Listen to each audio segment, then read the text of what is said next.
General सलाम सलाम फट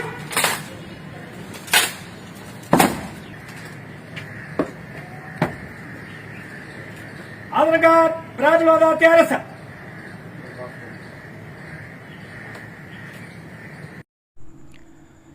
खबर शामिल करते हैं ओकाड़ा से। हमारे नुमाइंदे नवाब खान की रिपोर्ट के मुताबिक नए तैनात होने वाले डिस्ट्रिक्ट पुलिस ऑफिसर फैसल गुलजार ने जिले का चार्ज संभाल लिया। डीपीओ ऑफिस आमद पर पुलिस के चाको चौबंद दस्ते ने सलामी पेश की। डीपीओ फैसल गुलजार ने यादगार शौदा पर हाजिरी दी और फूल चढ़ाए। डीपीओ ने फातिहा ख्वानी के बाद शौदा के दर्जात की बुलंदी के लिए खुसूसी दुआ की। शौदा पुलिस हमारे माथे का झूमर हैं, कुर्बानियों को कभी फरामोश नहीं कर सकते। डीपीओ फैसल गुलजार।